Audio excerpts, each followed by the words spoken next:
Kesinga block अध्यक्षों विरोध में अनास्था प्रस्ताव स्थगित। केसिंगा ब्लॉक अध्यक्ष चंदन सेनापति विरोध में आसीथिबा अनास्था प्रस्ताव उपर भोट ग्रहण आज दिन धार्य होता। अनास्था प्रस्ताव आनिथिबा केसिंगा ब्लॉक उपाध्यक्ष राजलक्ष्मी पट्टनायकों समर्थक 35 जन समिति सभ्य और सरपंच सहित ब्लॉक परिसर में ठिकाना समय आसी पहुंची। स्थानीय तहसिलदार और एक्जिक्यूटिव मजिस्ट्रेट प्रशांति प्रधान उपस्थित थे। हेले आज अनास्था प्रस्ताव उपर भोट ग्रहण दिन धार्य थिले मध्य निर्वाचन अधिकारी आसीपारि नथिले। एने उपस्थित एक्जिक्यूटिव मजिस्ट्रेट प्रशांति प्रधान को पचारिबारु से कहिथिले जे निर्वाचन अधिकारी स्त्री देह असुस्थ हेबारु से आसीपारि नथिले।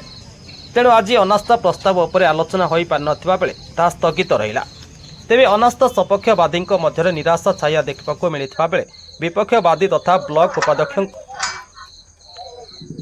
तेबे अनास्था सपक्षवादी मध्य निराशा छाया देखा मिलता बेले विपक्षवादी तथा ब्लॉक अध्यक्षों समर्थकों मध्य खुशीर लहरी खेली जाइछि। आज ब्लॉक परिसर तथा सम्मुखें ब्लॉक अध्यक्षों समर्थक माने अनास्था सपक्षवादी उपाध्यक्ष एवं तांको स्वामी मनोज पट्टनायकों विरोध में स्लोगान देखा मिलता। केसिंगारू सुजय नंगलती रिपोर्ट स्टार न्यूज ओडिशा। आज एक्चुअली जे प्रिजाइडिंग ऑफिसर थिले तांकर वाइफ रो स्वास्थ्य अवस्था सीवियर खराब अछि, से बोधे आईसीयू रे अछंती। सेति पई आउ डिस्ट्रिक्ट लेवल ऑफिसर्स माने आज कलाहांडी उत्सव दिवस रे बिजी अछंती। सेति पई आज एटा स्थगित रखा गला। आज इवनिंग सुद्धा जेमते लीगली जो डेटा से ये करिके सुइटेबल डेटा करिके इवनिंग सुद्धा से जणेबे।